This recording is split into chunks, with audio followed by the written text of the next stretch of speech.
When you think of a knight in shining armor, what comes to mind? Probably a hero swinging a massive sword, effortlessly slicing through enemies like a hot knife through butter, right?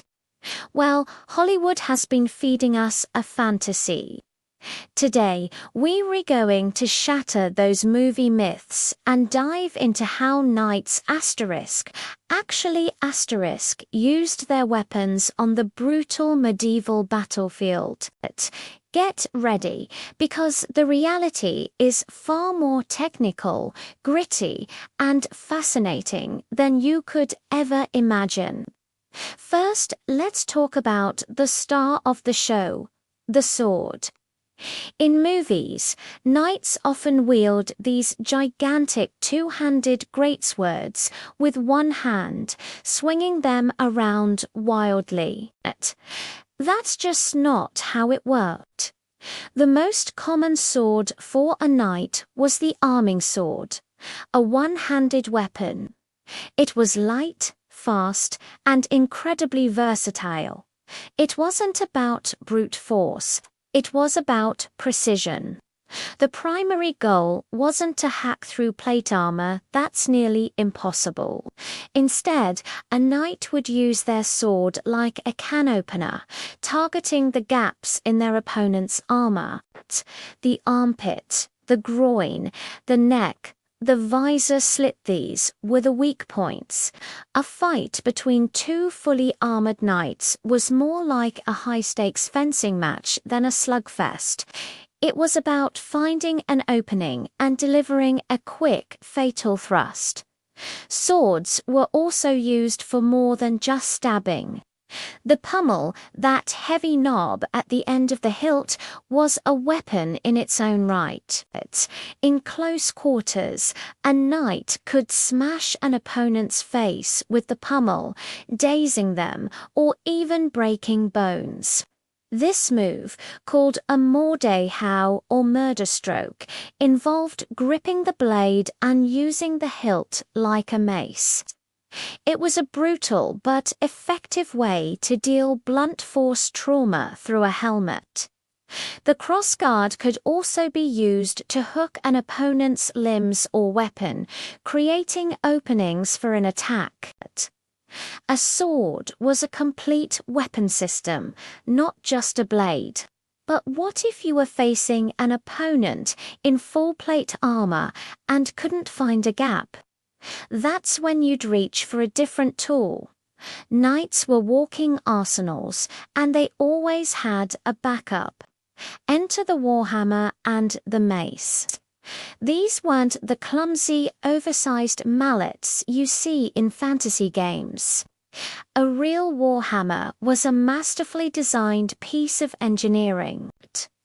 One side was a heavy hammerhead designed to dent armor and break bones right through the metal.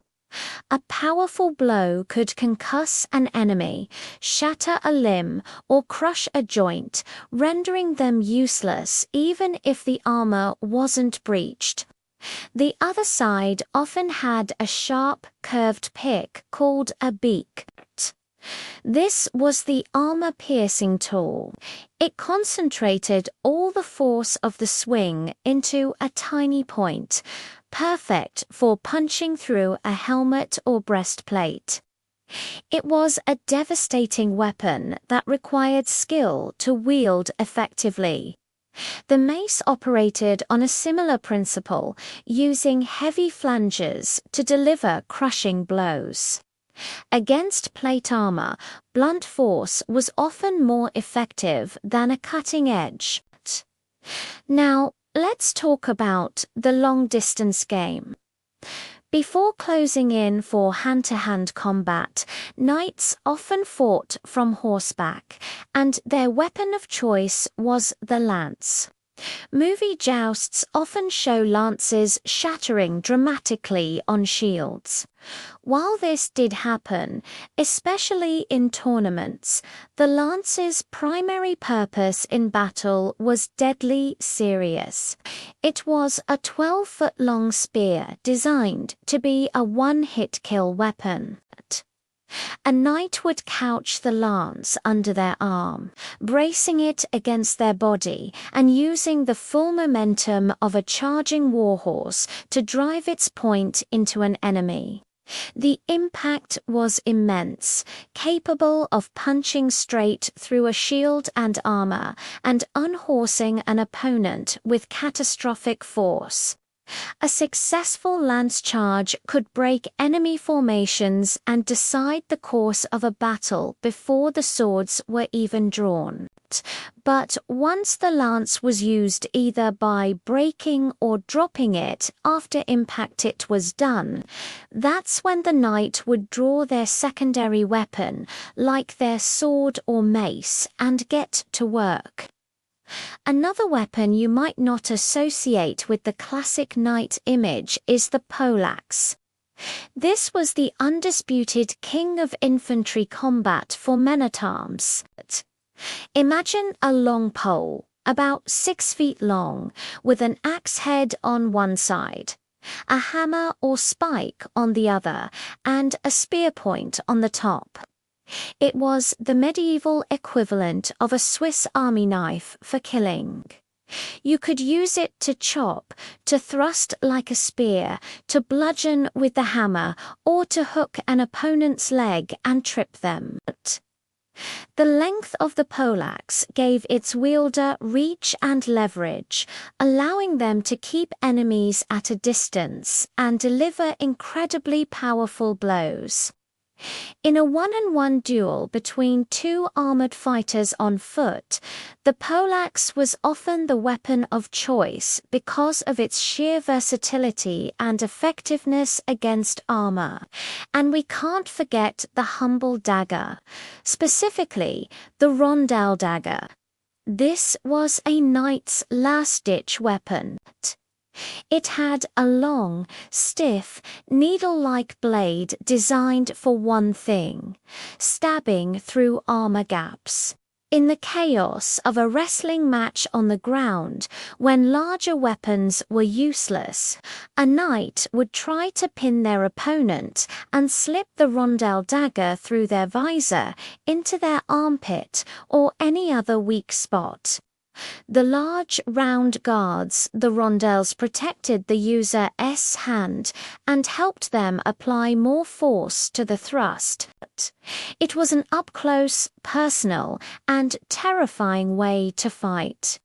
Fights often ended not with a glorious sword swing, but with a grim struggle on the ground and a quick, sharp stab. So, the next time you watch a movie with knights, you'll know what's real and what's pure fiction. Medieval combat wasn't about flashy, spinning attacks or superhuman strength. It was a brutal, calculated science. It was about using the right tool for the job, understanding the weaknesses of armor, and exploiting every possible advantage.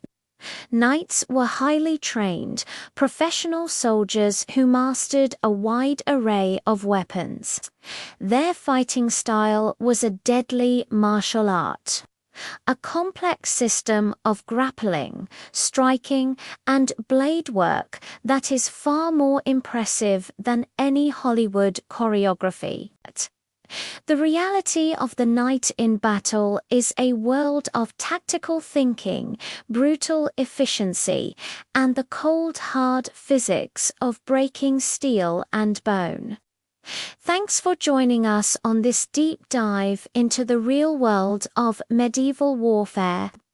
If you found this fascinating, make sure to hit that like button and subscribe for more myth-busting history.